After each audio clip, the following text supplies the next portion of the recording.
All right. Good morning, everybody. Welcome to our National Leaders Call. Good morning, Mike. How are we doing? Good morning. Good morning. Thanks for having me. Absolutely. Congrats for being a speaker on the call today. I am very excited to listen to your topic and to hear what's going on with your situation. First of all, I want to wish everybody a happy holiday weekend. Happy 4th of July. I hope everyone enjoyed it and had a safe, great time this weekend. We're back, guys. We do this every Tuesday morning, 11 a.m. for the East Coasters, 8 a.m. for the West Coasters. And, the goal of this call every week is to educate you guys that are in the field right now looking to get promoted. And we're seeing so many promotions to assistant management happen over the last 4 to 8 weeks. And we know that if you're not getting promoted, I know your goal must be to. Even if you just got into leadership, these calls are relevant for everybody. And somebody says, we can't see you. Hopefully that's old. That's Kareem. Kareem, can you see us now? Hopefully you can. But guys, we are really excited about today's topic. Mike Adeshoga is going to be talking about rebuilding a team and the mentality that goes into it. Next week, we have Mike West, who's going to be a speaker.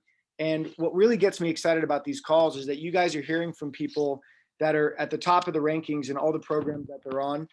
They're not only at the top of the rankings, but they're putting out promotions. They're recruiting like animals, and they all go through the ups and downs that every owner goes through, that every leader goes through. And they're the people who have proved they can overcome them. And they're basically just sharing what works for them in those situations and how they're getting ahead. So Mike, once again, congrats. Welcome to the call. I want to go a little bit about your background because, some people join our business and, they had sales experience, they're in entrepreneurship stuff, their family did something in sales or entrepreneurship. And your background, I guess, with your dad kind of did that, but you specifically, you were trying to become an engineer. You studied engineering. So can you talk about your background in college and how that changed and what made you attracted to the business? So my background in college did not prepare me for the business whatsoever. I spent my days studying physics and calculus in a dark dungeon in the back of the library. So that definitely didn't help me when it came to, going out and doing residential sales and talking to new people on a daily basis. But I mean, I was just happy, obviously, the management training program was a strong program and had all the tools in place to kind of develop someone that doesn't have a lot of experience in communications or a lot of experience in sales into the right person as long as they have a student mentality. So, I mean, that was the part of the business I was the most excited about. So you went to University of Maryland. You're born in DC, and you studied engineering. You actually got a scholarship to go to Maryland full ride. You said you didn't want to go there, but you went there because it was fully paid for. Correct. You studied mechanical engineering. You were obviously a top student, and you kind of looked around the class and you said, you know what? I don't want to do this. So explain what happened in that moment, and then explain kind of how you got into this business and what attracted you to it. Yeah, so it started with a sit down I had with one of my advisors. Senior year, we're just going over different career opportunities for engineers.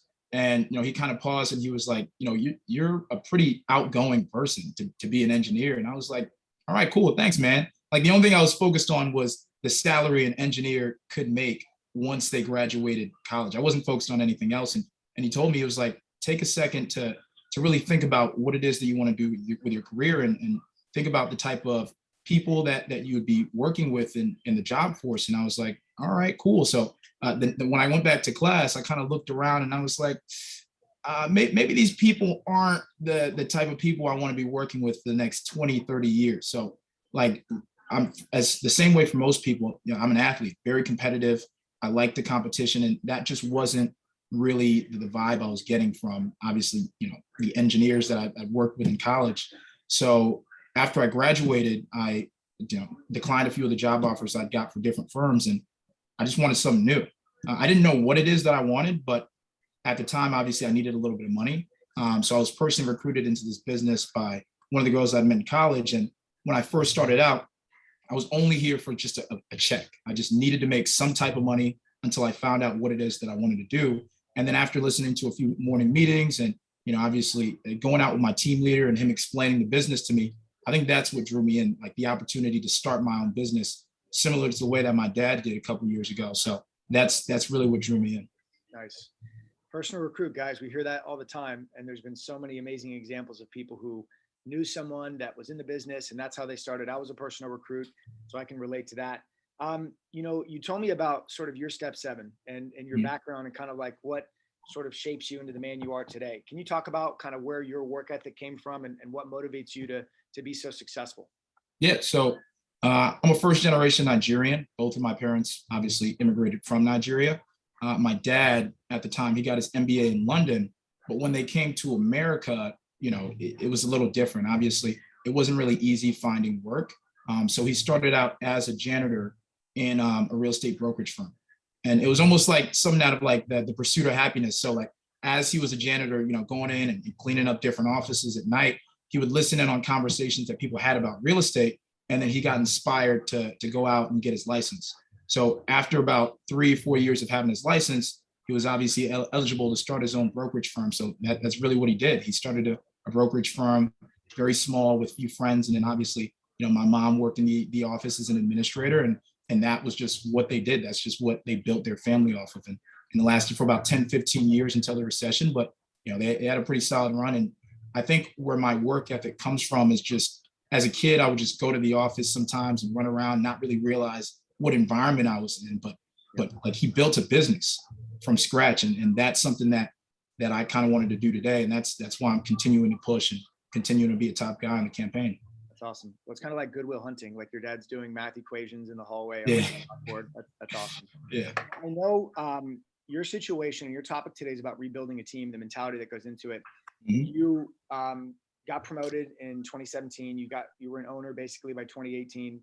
Yeah. So you're running an office for a couple of years. You know, you were doing okay. COVID hit, and you had to rebuild. Like we've talked a lot about people rebuilding their situations, and you're one of those people. But one of the differences you told me was you had a network, and you started connecting with other people besides just your promoting owner that were doing really well in the business. And Yeah. that totally changed your situation. So you can talk about like the people you talked to and how much of an influence that had on you. Yeah. And before that, I will say for a lot of people on this campaign, again, we're very competitive. So a lot of the times the idea of networking and the idea of reaching out to different people and getting new information, it does a little thing to our ego, right? Because we think that we can figure things out by ourselves. We think, you know, if you give me a little bit more time, I'm sure I'll get it. And that was the mentality I had for a very long time. And that's why I was getting the results that I was getting. But, you know, I started to network with guys like JP.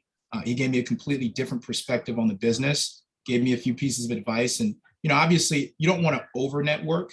You want to kind of do one small change at a time and kind of do trial and error to see what actually works for you. But as I started to do that, I started to see results, and I'm like, well, it makes sense. If the guy's at the top of the tracker and then I'm replicating some of the things in my office that he does, then I'm probably going to get the same exact results. And then expanding a little further, like I said, I just came back from Bud's office the other week, and it's not like anything crazy is being done in the office. It's just very, very little things, whether it's, you know, part of the schedule or part of the mindset in the office. And I think the biggest thing I took away from his office when I was asking, hey, why do you have such consistent results week after week after week after week? Like, what are you doing? What's the secret? And he was just like, high standards. That was it. And I was like, wow, shit, that makes sense. And you heard him talking about that last week. And yeah, guys, you know, Mike's doing a great job. He just promoted Malik into Omaha, Nebraska on 5G with 3 reps. They already did 50 apps last week. They're on pace to grow this week up to, you know, 7, 8, and then eventually 10. So we know those guys are going to be doing over 100 apps very shortly. He also has, I'm sorry, Keith is on 5G, correct? Right? Keith. Yeah, is Keith. Okay. Yep. Malik is one of your next guys up. That's a leader right now that's looking to get promoted and go to Seattle on 5G as well. So all really exciting stuff. And Mike, let's hear your topic. We're really excited. I'm going to take a lot of notes today. So I'm going to bring up your screen. All right, cool. Let's go ahead and get started. And guys, once again, please, you know, spread the word to your leaders. I know that on the West Coast, it's 8 a.m. Get everybody up because this is going to be a great impact session for us today. All right, Mike, the floor is yours. All right, awesome. So the topic I'm going to go over today is mentality for rebuilding a team. So the first thing is I want to make sure that I understand that rebuilding starts with me. So this part takes a little bit of sort of self-evaluation. And if you're not doing self-evaluation, maybe you can sit down with a top leader in your office, or maybe you can sit down with your manager and then go over different characteristics or different traits that you hold right now and some of the ones that are lacking that are stopping you from being a top person in your office. So the idea is I want to do my best to become a well-rounded leader. So again, it starts with evaluation. So first things first, I got to look in the mirror and then I got to ask myself, am I the type of person that I would want to work with? So again, bringing it back, think about the first day you started. Think about what attracted you to the business. Think about the people that attracted you to the business. Am I a good example of somebody who's a top person? So it starts with mentality. And when it comes to evaluations, just to let you guys know, it starts with a lot of questions. So these are questions that you want to ask yourself, and then also questions that you might want to ask somebody that's evaluating you, like a top leader or a manager.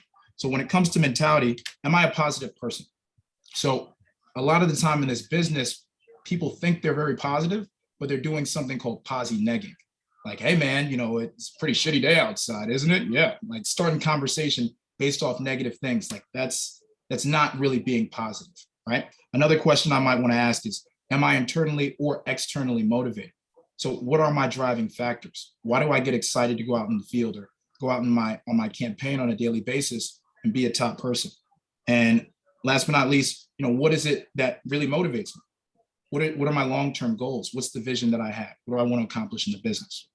Next thing, accountability. Do I make excuses? So this is a tricky one because, again, you kind of have to have somebody catch you in order for you to realize whether or not you're being accountable on a daily basis. So if I come back from a day in the field and say things like, well, nobody wanted to sign up for the service or nobody wanted to buy the product, is that really because no one wanted to buy the product? Or is that because there's something that's within my control that I haven't worked on or that needs to be developed? Another thing, how often do I put problems on me? And the example I use for this all the time, when you look at top athletes, so, guys like LeBron James in the finals, when he was in his prime, he'd go out in the finals game and drop a 40-point triple-double. So outside looking in, the guy did everything within his power to win the basketball game. But even doing things like that, sometimes you don't win. But at the press conference, even though he has the best stats out of anybody on the entire team, he still says it's his fault because that's the only thing that's going to help him get out and get on the floor the next game and then perform even better than he did before. So it's the same exact way in this business. If I have bad days or if I have a bad week, am I going to put it on the fact that it was raining outside? Am I going to put it on the fact that maybe people failed credit or nobody wanted to sign up for a service or it was a specific territory? Or am I going to say, hey, I can work on my communication skills a little bit better? Hey, I need to work on building relationships with customers in the field. Hey, I need to work on my morning routines, which was the next thing that we wanted to go into. But before we go into that, the last thing I wanted to talk about with accountability is, can I humble myself? And I know I mentioned that a little bit earlier. Can I put my ego aside so I can grow? So a lot of the times, like I said, we're very competitive people. So it's hard for us to put the ego aside and reach out and to ask for help because we think we can figure it out. We think just by existing, the solution is magically going to come to us. But it's much faster. And if there's any cheat code or shortcut in the management training program, it's networking. So it's reaching out and getting better. Next thing, systematic, being routine oriented, and then following good habits. So step one, I want to develop an outside office morning as well as nightly routine. And then I want to execute on that consistently. So if I look at what I'm doing right now and how many weeks I've been in the program or months I've been in the program, I got to ask myself, have I developed a morning routine that I'm doing religiously every single day? So when people network with me, they may ask, how do you have consistent results on a weekly basis? Or how do you have consistent results month after month? Well, it starts with making sure everything that you're doing outside of the office is also consistent. So if I'm doing the same exact thing, going to the gym in the morning, eating breakfast the same exact time, brushing my teeth, showering the same exact time every single day, I can carry that consistency out into the field with me later in the day so I can make sure I'm keeping those steady results. Same thing with a nightly routine. Am I making sure I'm going to bed the same time every single day? Am I making sure I'm writing out a to-do list so I'm prepared for the next day? Am I going over my goals and whether or not I've accomplished them? All these different things and being systematic and following routines lead to you starting to build a more consistent you and then also a more consistent crew. All right. Next, image. Am I one of the sharpest people in the office? So I want you guys to take a second and look around your office.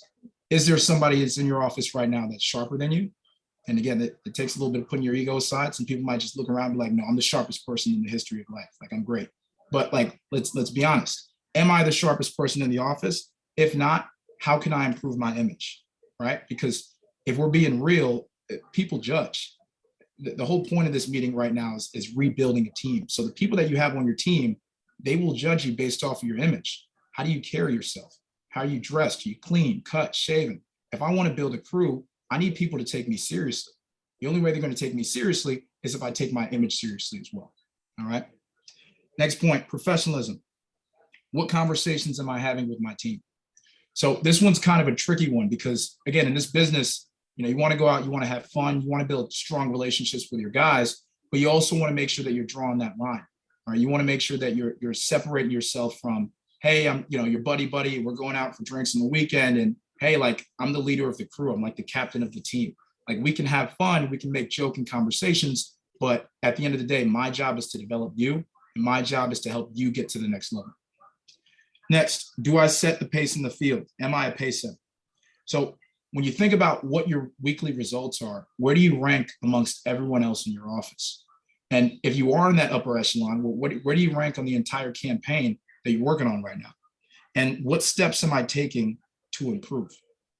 So if I'm one of the top guys in the office and I feel like there's nothing else I could possibly learn from someone, well, guess what? There are hundreds of other managers all throughout multiple campaigns that can tell you what it is that you need to work on for you to get to the next level.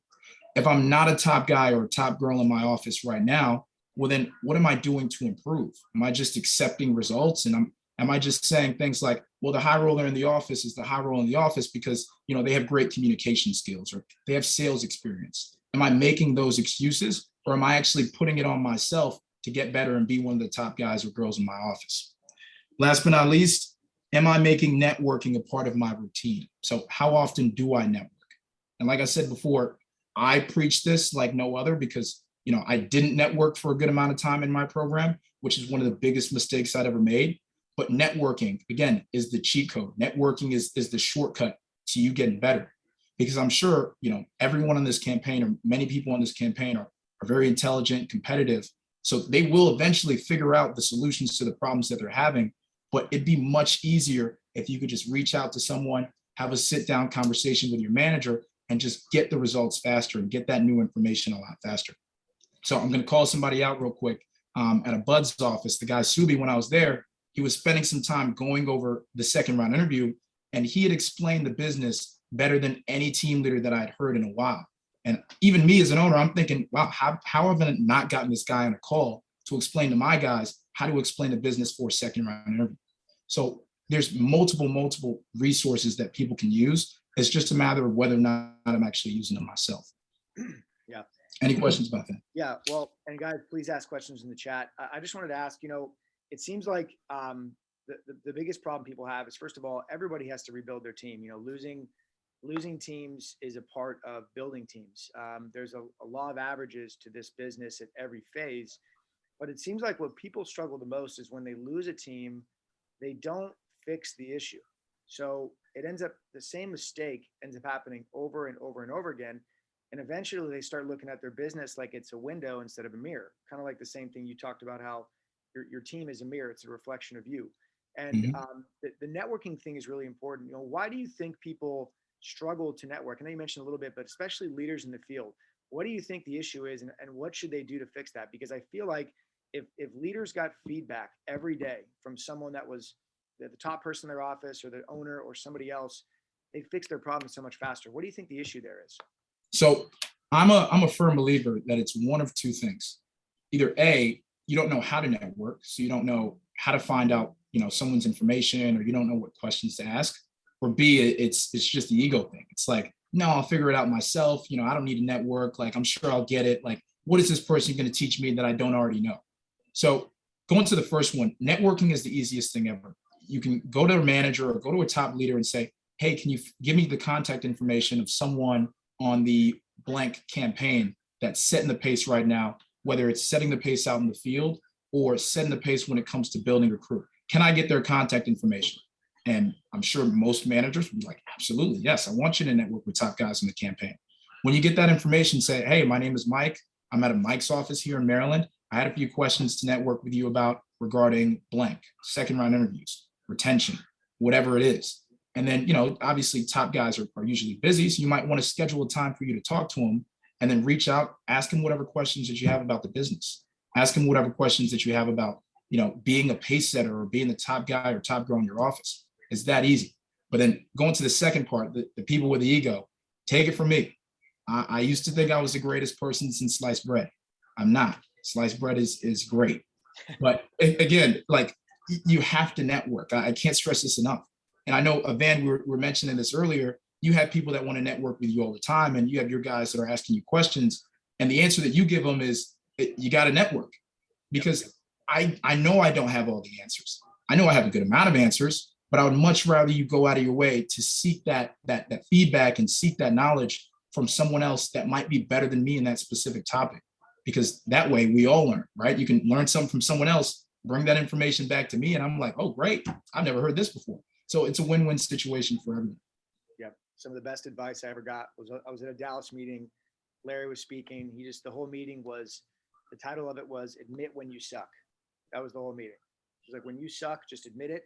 It's like being, when people go to an Alcohol Anonymous meeting, the first thing they say is, "Hey, my name's Van. I'm an alcoholic." It's like you walk into your office, say, "Hey, my name's Van. I'm bad at recruiting. Help me." "Hey, my name's Van. I can't ring the bell. Help me." "Hey, my name's Van. I suck at closing." So that mentality actually is liberating once you actually admit it. You remove the ego. You can get ahead so fast and really get better. So, all right, let's get to the next slide, and then we got some questions already popping in. All right, cool.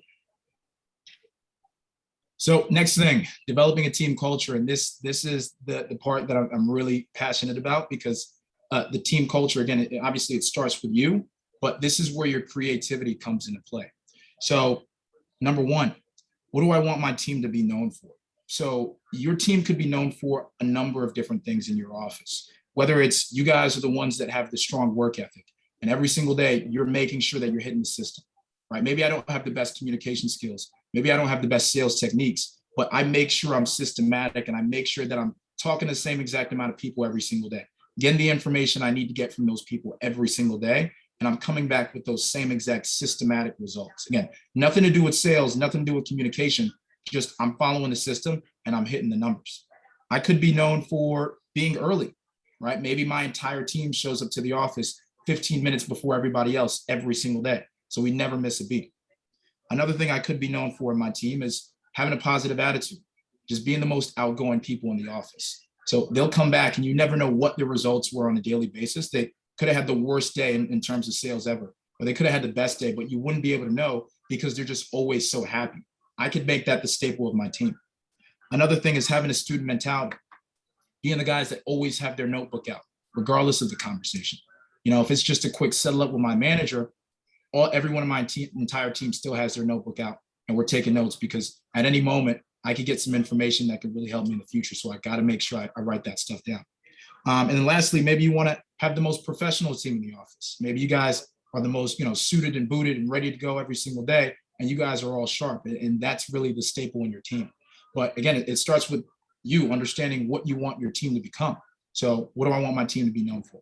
The next thing is, what sort of morals do I want my crew to stand by? So this is when I know a lot of people have team slogans, and maybe they have a list of character traits that they want their team to be known by. So, perseverance, strong work ethic, communications, being suave, whatever it is, I got to have a list of morals, or maybe I want to create a slogan so that people on my team can join and say, okay, this is what I'm a part of, and this is what we represent as a group. The last thing, tips to start. And guys, these are my favorites. So number one, if you do not have a team name, you got to create one, because when someone joins a team, they want to feel like they're part of something. So again, I always use sports references, but when you join a team, like being a Baltimore Raven is a thing. And, obviously, the Baltimore Ravens back there, but be like the Washington football team. They don't really have a name, but you want to be a part of something. In order to be a part of something, a good amount of it is having a label to it. So every school has a mascot. Every team has a logo. And that goes into the next point. Something that really, I feel like changed the culture in our office is when we started up a group me.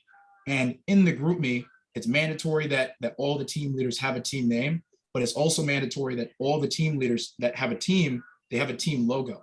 So every time, they produce an app in the field or they make a sale, they'll post their team logo in the group chat so that everybody knows that this is my team. For example, this is Prestige, or these are the All-Stars, and we're out here setting the pace. And at the end of the day, you can go back in the group me and then see how many times your team has posted the logo, so you can see which team is really dominating in the office for that day or that week. So that's something that the guys get really excited about. Another thing is team night. So I know some people do it every single week. I know some people do it every other week. Maybe most crews have a huge team night with the entire office, and that's great. But if I have a small team of 3 or 4 or 5 guys, maybe I want to have an additional team night once a week. Or maybe I want to spend some time to go out to Dave and Buster's, or play laser tag, or go paintballing, whatever the case is. So I can spend that close-knit time with my guys and I can really get to know them. Because a lot of the times you don't know what problems they're dealing with, but once they're in a more relaxed setting with just less people and it's not the entire office, they'll start to open up. And when they start to open up with you, that's when you're really building those genuine bonds, and you're building those relationships with your guys. When you're spending that, one-on-one, one-on-two, however many times. Team dinners, super important. So goes back to the smaller, the close knit team nights. Maybe I want to not bring out my entire team for a team dinner if I have a team of 5 or 10 people, but maybe I want to spend time with, one of my newer team leaders and one of the new guys that he or she has in their team. And then I'll just have a 3-person dinner where we're just talking about the business, talking about, my story, and I'm listening to their story. That's a great opportunity to get to know the people that you're really working around. The idea behind all this is I have to develop a team culture. So in order to develop a team culture, I have to learn about the people that I'm working with. So you see it all the time in all the great sports movies. Some of the best and most heartfelt scenes aren't when they're actually playing the sport. It's the time that the team spends together outside of the sport. So maybe they all go to like a diner or something and they're laughing and they're joking. Like that's that genuine time that builds that team culture. All right. And last but not least, Sunday activities. These are my favorite. So I know most people, obviously, Monday through Saturday business, you don't think about going out and spending more time with the people that you work with on your day off. But when you do that and you make it something fun, then it's better than you could have ever imagined. Because not only are you making that extra effort to build a relationship, but you're also doing fun stuff, right? So playing basketball or going on a nice run with your team, having a barbecue. I know if you're in an area that has a nice lake or river, you can go kayaking, meeting family and significant others. All of these things are important. They don't have to be 5 hours. They don't have to be, the entire day activities. They could be 1, 2 hour, even quick 30-minute things that you're doing to actually go the extra mile to learn a little bit more about your guys and the girls you have on your team. But the last thing I want to stress, that the meeting family and significant others, that part is huge. Because in this business, and I know it affected me as well. My mom, she didn't understand what it was that I was doing, and I didn't know how to explain the business. But if I'm an experienced leader, I can meet the family members and I can meet the significant others that have questions, and they can see me face to face, and I'm a real person. I'll answer it like a real person, and that way I can make sure that I'm almost increasing that support system that person has outside of the office. So if I can make sure that this person loves me, and the mom loves me and the dad loves me, the boyfriend, the girlfriend, like they love me as a person, that almost better impacts this person's relationship with me in the office, and it'll keep them motivated, right? If everyone they have at home is supporting what they're doing instead of just questioning it constantly, that's an asset to my team. So that's my take on developing a team culture. Any questions about that? Well, sure. And we got a couple we'll get to. I think what you talked about was the time you spend outside of the office with your special people is what really brings you closer. And I think back to sports, nothing I remember more than the bus rides to away games, and just hanging out with the guys, cracking jokes. That's where we form these, inside jokes, these things that we still joke around today about. And I think it's important, when people are building teams, you've heard it before, people don't care how much you know until they know how much you care. Mm-hmm. And spending that extra time with people outside of the office is so important. You got to obviously, you deal with people, even when they don't work out, you got to still do it. Like, people, they try it once and the person still leaves the business. They're like, screw that. I'm not spending time outside of the office anymore. You can't do that. You got to continue to go about it. So I love the fact you brought that up. So we got a question. I think it's good. How do you become more self-aware to be able to notice the issues you're having to fix them? So going back to what we said before, if I'm not able to really look in the mirror and find out that there are things I need to work on, I could have a sit down with my manager, right? They know me better than I know myself in some stances, because they've watched me grow and they've watched me develop, and they see what I do on a daily basis. And the managers in your office, they're really good at detecting how you can get better, because that's their job, right? The manager's job is to develop people. So at any point in time, again, you put your ego aside, you sit down with your manager or schedule a time you can, or a phone call, whatever it is, and you say, what do I need to work on? Like, just give it to me straight. Tell me, do I have the best, communication skills? Do I seem like the most accountable person? Am I ever making excuses? Like, ask those questions, the ones that we went over, ask that to another person, ask that to, a top leader in your office, somebody that has built a team, someone that has results to show for it. If they have results that you don't have, maybe you can ask that person what they think about you and what it is that you might need to work on in the program. That's an easy way to get an evaluation on where you can start. That's great. And I have one question. And before we end the call, I want to make sure we get that number of the leader that you talked to in Bud's office. Mike West wants to know that guy's number. So Yeah. we'll go ahead and blast that real quick before we move to the next slide. One of the things I know I struggle with was how to prepare people for these team nights, how to plan for them, because sometimes, guys just ask last second, hey, what are you up to tonight? And then people don't show up, and it ends up becoming this thing where maybe they get embarrassed because they try to organize something and it wasn't planned properly. And so it doesn't end up happening. So they get discouraged and they stop doing those things. So I think that properly prepping and planning these team nights and these Sundays is just as important as doing them, because if you don't prep them properly, they most likely won't happen the way you want. So what advice would you give to a leader, even if they got a small team or a big team, on how to plan and prep these type of things? Well, it starts with finding out what they want to do, right? So you can't just think of an activity that you want to do, invite a bunch of people on Saturday night, and then expect everyone to just shift around their entire schedule and then do what it is that you want to do, right? You can start with a poll. Find out what interests your guys. Find out, what sports they like to play. So I know for us, whenever we want to schedule, playing basketball, we'll do it a week in advance, and we'll ask the guys, hey, do you guys want to play basketball? Do you guys want to play sports? Do you want to do something else? What sports do you want to play? And then once we can agree on something, then we'll set a date. We'll make sure that we get attendance, like, hey, are you coming, or can you make it next Sunday? And, we just go at it. Me personally, I do not play basketball. I'm terrible at basketball, but I'm a competitive person. So if the guys ask me to play basketball, I'm coming out and I'm playing basketball. I'm getting rebounds like Dennis Rodman. But, it starts with finding out what everybody wants to do, then scheduling a date at least a week out so you can make sure that everyone can make the proper arrangements, and then, get that attendance. Make sure that you're asking people, hey, can you come? If not, it's perfectly fine. I just want to know so we can find out what the head count's looking at. Nice. Good stuff. Cool. So moving on, having a we mindset rather than me. So this is a quote that I got from one of my favorite movies, Coach Carter. It's a point in time where, you got the one guy on the team. Coach Carter forces everyone on the entire team to do a bunch of suicides, do a ton of push-ups. And there's one guy who, at the end of that scene, wasn't able to finish the entire workout. So, Samuels, he's like, you owe me 80 more suicides and 500 push-ups. Now, obviously, nobody's going to be able to do that. But one guy comes out, and it's Channing Tatum's character, Jason Lyle, and he said, I'll do a couple push-ups for him. I'll make sure that I'm running some suicides for him. And then everyone starts to come out and says, I'll do push-ups for him too. I'll do sit, I'll do whatever. And he said, you said we're a team, right? So when one player struggles, we all struggle. When one player triumphs, we all triumph. And that's the mentality that we want to have. You're only as strong as your weakest link. So when it comes to building a team, I got to make sure that, maybe the guy that's not the greatest at communication, I'm spending some time with that person so I can bring him up to speed with the rest of the crew. I still want to be competitive, but sometimes, we're so competitive that we're leaving people out. So, you'll play a car ride game and you'll have that one person in the back that's super silent. You're like, what's wrong with you? Why are you quiet? Why are you not contributing to the car ride atmosphere? And that's because everyone else's energy and everyone else's excitement is so high that person can't match that, because maybe that's something they're not used to. And it's the same way when it comes to production.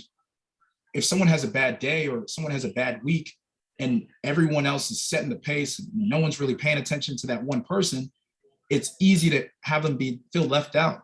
And they'll get to a point where they don't want to be included in the team because they feel like they're not good enough. But when I make my team an inclusive environment where the standard is everyone needs to succeed and everyone needs to hit the same exact measure, then I can bring people up, right? And when we can bring that one player that may not be the greatest up to speed, then my entire team gets that much stronger. The next thing, building a team is all about building people. So again, create an environment that has a no person left behind culture while still upholding high standards. So again, when one person is struggling, just like Bud said last week, I don't want to drop the standard to accommodate for that one person. I want to make sure I'm coaching that person. So this kind of ties into what we were talking before. In order to become a better leader, if I have someone struggling, I need to put that on myself.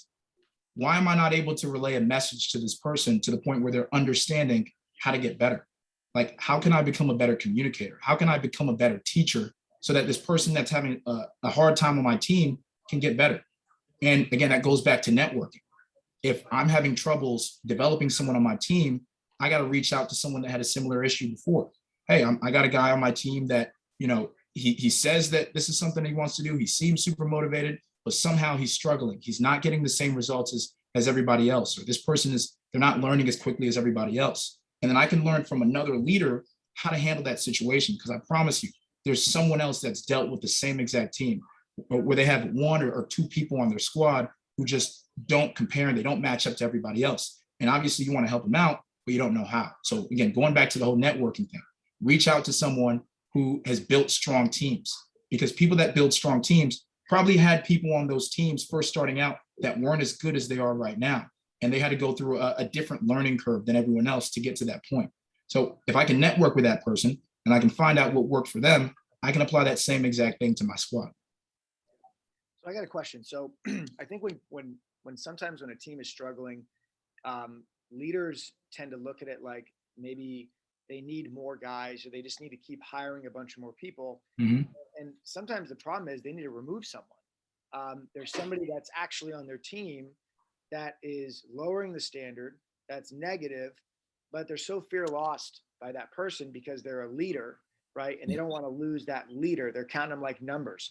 What's your advice to someone that, has someone on their team that's just really a bad example and they don't know what to do?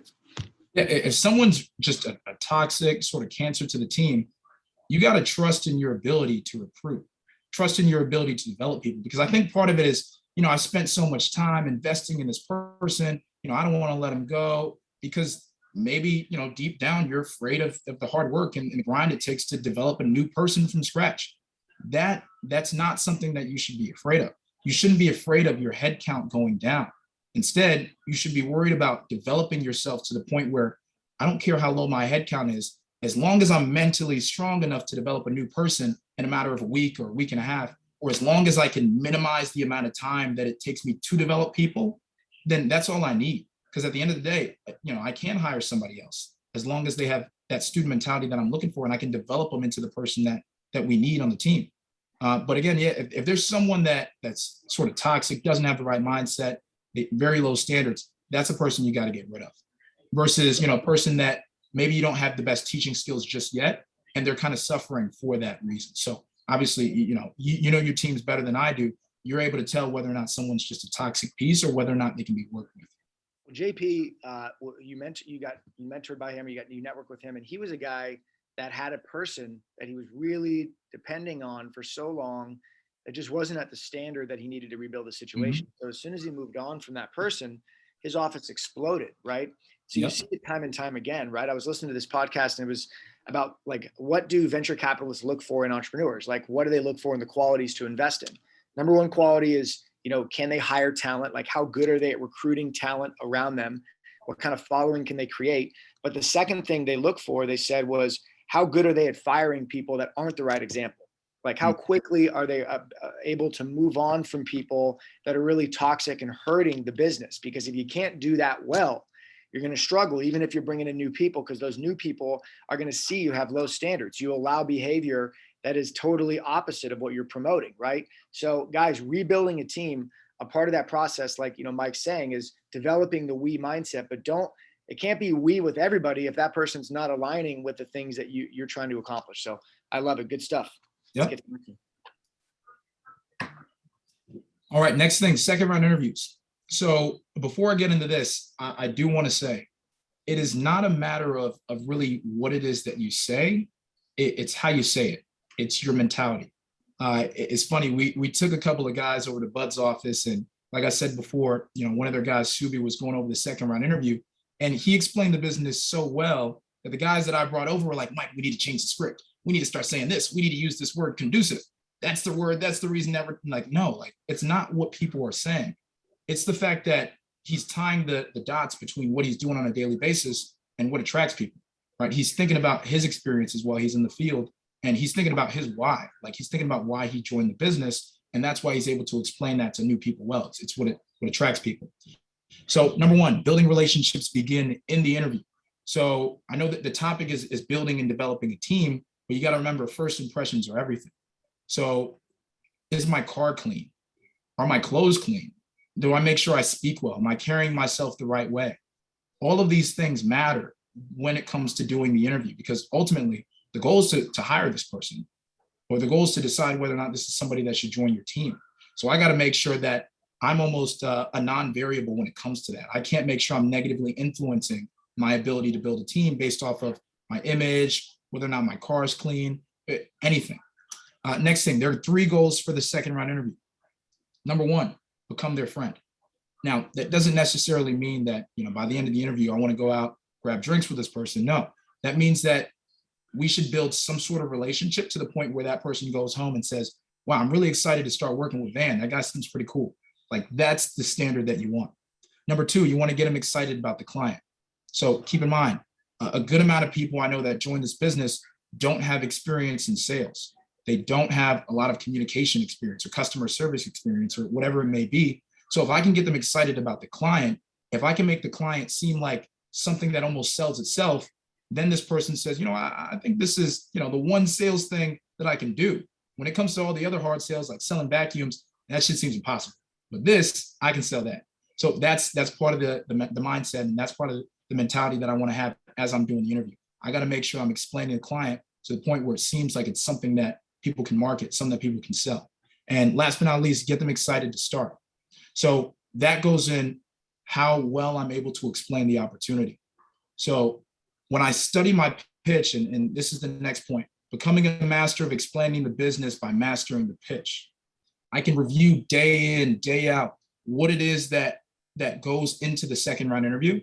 And I got to skip past the part where I'm just repeating the words on the interview or on the pitch. And I got to get to the point where I'm really believing in the words that are on the piece of paper. Like this is information that I accept. Everyone says, obviously when you first start out, you want to make sure you read the script. But after a few weeks, you got to go beyond that. You got to really believe the words that you're actually saying, because people can tell. People can tell when you're just reading off of a piece of paper. And how do I get past that point? Well, I got to master the words on a piece of paper first. I got to make sure I understand the second round interview like the back of my hand. Because once I can get to the point where people see that I'm believing in what I'm saying and I'm really passionate about what I'm speaking, then that's how you get them excited, right? Somebody will go home, not even really process everything that you're said or that you were saying, but they can go home saying, I like that guy because he was really excited about the business. He got me jacked up. I'm ready to run through a wall. And I don't even know what we really have to do yet. But that it comes from learning my script and making sure I'm connecting the dots between what I do and what really attracts people.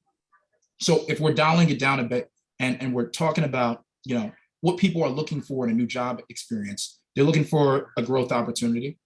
People want higher pay, and people want the ability to learn a little bit more.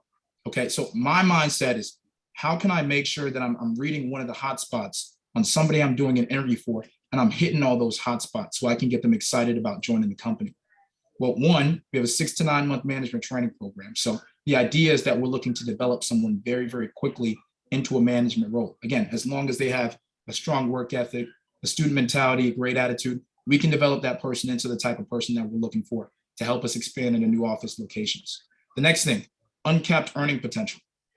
When it comes to explaining the commission, I know a lot of people, even though this is what you do on a daily basis, they feel sort of hesitant when someone asks, so is this commission? Yes, absolutely. We get uncapped earning potential. Instead of thinking about, well, what happens if I don't make money? I should be thinking about, well, what happens if I do 10 sales in one day? That's the mindset I have to have. If I'm a top leader, I'm someone that's setting the pace. I got to stand by the work that I do. I can go out in the field, make 20 sales, however many sales in a week, $1,500 a week. And when someone asks me the question, is this commission? I'm like, F yeah, this is commission. It's great. Like, I'm glad I joined this business instead of sticking with a 9 to 5 that sets me at a salary. I'm excited when I come into work because this is a new opportunity for me to make as much money as I can. I need to be thinking about that while I'm doing the interview, because the question might come at some point in time, or even if it doesn't, when I'm going over the pay, I got to get really excited when I'm going over the pay so that this person, if they're not used to a commission-based business, they can at least get excited about it as well, because they can see the level of enthusiasm that I have explaining the work that we do. And then last but not least, constant networking opportunity and endless tools/resources to learn. So think back to, whatever previous work experience that you may have had where you had that feeling that you were just kind of thrown into the wolves. A lot of people doing that. A lot of people are scared to start new job opportunities because they have to learn things all over again. And that can be overwhelming. That can be stressful. But if I'm explaining that, we don't just throw you out into the wolves. We have a strong management training program. We have all the networking opportunity, all the resources that you can need. So it's a seamless transition. I'm going to be more excited about starting because the information is going to come to me a lot easier than me trying to figure it out myself. And I got to understand what new people are looking for. I got to understand what interviews are looking for so that I can touch upon those hotspots during the second round. Well, I love that you said focus on recruiting, because I think the problem with when we talk about rebuilding teams, I got really discouraged at one point when I was going through the training program, and I've gotten discouraged sometimes in ownership when I look at my crew. And when you don't recruit enough and you're not good at recruiting, it's like kind of like being a college that doesn't have a lot of 5-star athletes coming in.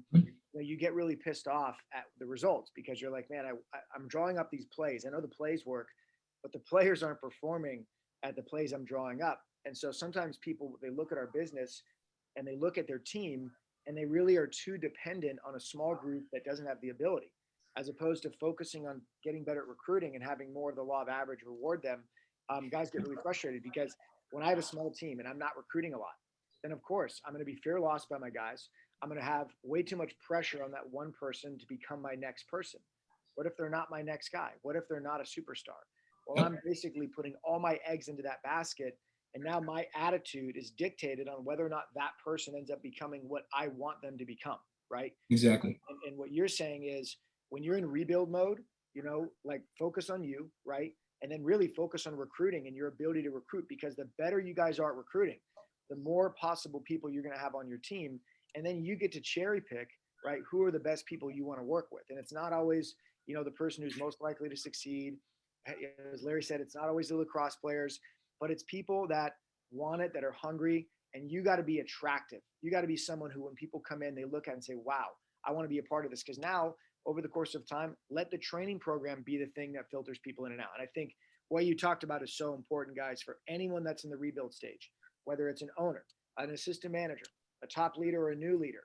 You've got to get really good at recruiting, because that's the pipeline that feeds the business. So, okay, guys, well, let's ask a couple questions into the chat. If I'm not mistaken, is there one more slide? Let's see. Yep. Painting the picture. Oh, go ahead. I'm sorry. Sorry about that. Go ahead. Yep. So I'll make this pretty brief. So I want to share my vision of what my team is going to look like in the next few weeks, as well as the next few months, and the office space that I might have. So the way I see it, it's really hard to get people excited about the light at the end of the tunnel if they don't know what's there, right? You can preach, oh yeah, there's a light at the end of the tunnel. There's a light at the end of the tunnel. All this stuff is great. But if I can't picture it, then, how am I supposed to be excited about it? So I got to talk to, the one or two guys that I'm starting out with. And I say, hey, I really want to get you guys developed. I really want to get you to the point where, you're in leadership and you're learning the interview process just like I am. And in the next few weeks, the next 2-3 weeks, my goal is to have 7 more people added to the crew. And my goal is for you to start training and managing 3 guys on your crew and 4 guys on your crew, so that people can kind of have this vision. And then once I get past thinking about it from a leadership standpoint, I can think about it from an ownership standpoint. Where do I want to open my office? If I say things like, hey, I want to open my office in Orlando, or I want to open my office in Austin, Texas, or hey, I want to go to Seattle, my guys can wake up in the morning and then have that thought in their head. Hey, we got to add 7 more guys to the team, or 8 more guys to the team, and then we can go over to Seattle and then we're going to kick ass. But if I'm not preaching that, then it'll get to a point where what we do on a daily basis might be mundane. And then you'll have guys in your crew that aren't motivated, they're not excited, because they're not thinking about the same exact things that you're thinking about. So yes, you have a vision in mind. So make sure you're sharing that vision with the people on your crew so they can also be excited. So explain the role you'd love to see them play on your crew when they begin to develop. So like I said before, hey, in the next 2-3 weeks, I want to see you managing 3 people on your team. I know you have those capabilities. I just want to see you execute. Share some of your biggest issues and challenges first starting out. Be human. So nobody likes the person that's, Mr. or Mrs. Perfect. People like real human beings. So if you share some of your struggles, that might be the best way to teach somebody. So if I'm going out into the field and I'm explaining, hey, I get it, man. When I first started, I also stuttered with a customer. I was like, hey, my name is Dan. I'm here. Like, those same things happened to me. So when someone can hear that and they can see how well you're able to perform now, and you're telling them, hey, when I first started, I was just like you, that makes people feel good. That makes people say, you know what? It's fine that I haven't learned everything I have to learn right now, but I'll get to that point. And then last but not least, help them start painting the picture for themselves. So that's what gets people up in the morning. So maybe your vision is to go to Seattle, but they want to go to Chicago. Make sure that they understand that that opportunity is there, and they should start thinking about it and start planning for it right now. Awesome. So we got a question coming in here. When it comes to setting standards for your crew, and what part of their program did you bring those standards up? So kind of like, when do you start raising the standards of people as they're developed?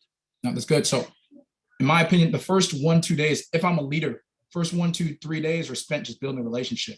So I don't want this person to start on day one and I'm like, you must become a leader on my crew. You must get promoted. Like that's a lot of pressure on day one. It's like, this person just started the company. They might not even know the entire opportunity. They don't even know how to do the field yet. They don't know anything. So I want to make sure I'm building a relationship and showing this person how I have fun at work. Once they understand how I have fun at work after a few days, and once I've made sure I built that love bank, then I can start preaching the opportunity. And, maybe if I don't understand the full extent of the opportunity, I can get them in front of the manager who will then talk about the opportunity to them. Because again, the managers in your building are better than anybody else to explain the opportunity because they went through the program and they got promoted and they saw those results. So my job, I want to make sure I'm building relationships with the guys on my crew, and then I can put it on the manager to explain the opportunity. Nice. And we will hunt down that leader's number at some point. We'll make sure we send it out to all the owners. Absolutely. So sorry, Subi.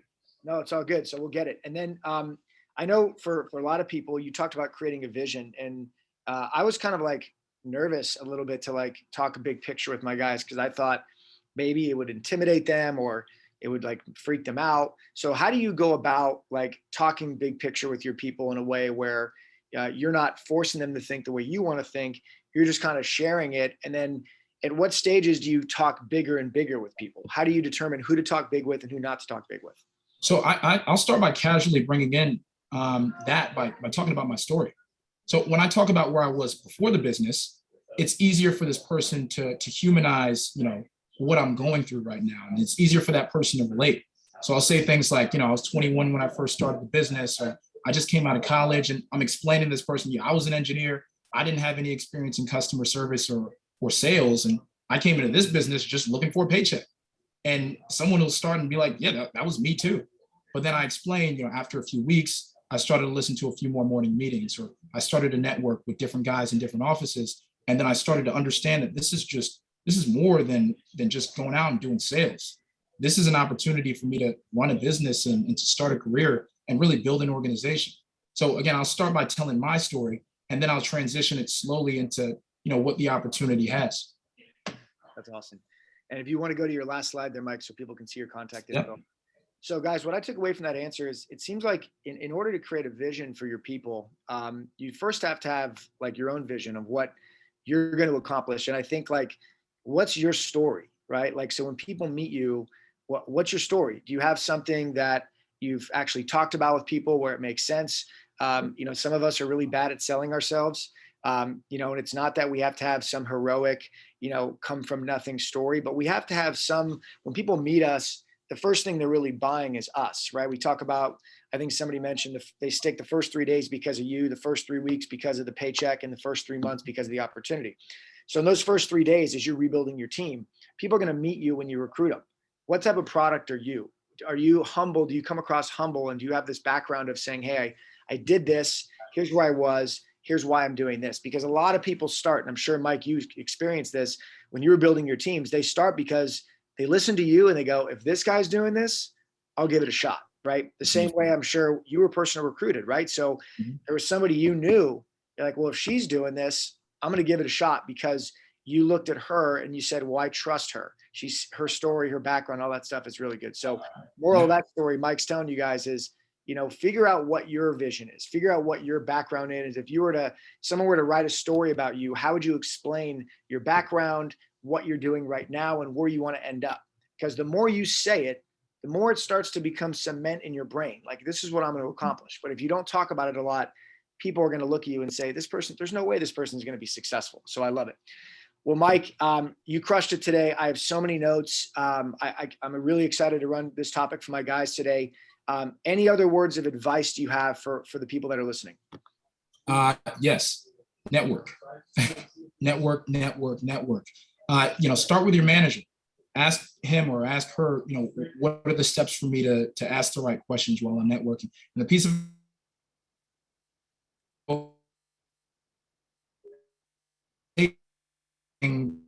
first works as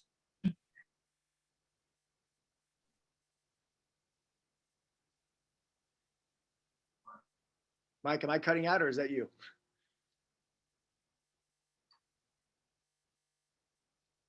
I hope it's not my connection. It's not Van, it's him. It's Mike's. Okay. Mike was spitting some fire. His last words of advice. Oh, that's Mike. Well, guys, hopefully his connection comes back. But you guys see Mike's information up there. You know, he's out of Maryland. He's got promotions. He's doing a great job. You know, for anybody that's you know listening in, please continue to reach out. Mike, you back? You're on mute, my friend. Yep, back now. One more time with that last words of advice. You said network more, but one more time because you cut out a little bit. So network like crazy. But while you're networking, just understand that you might hear things that don't change your entire life.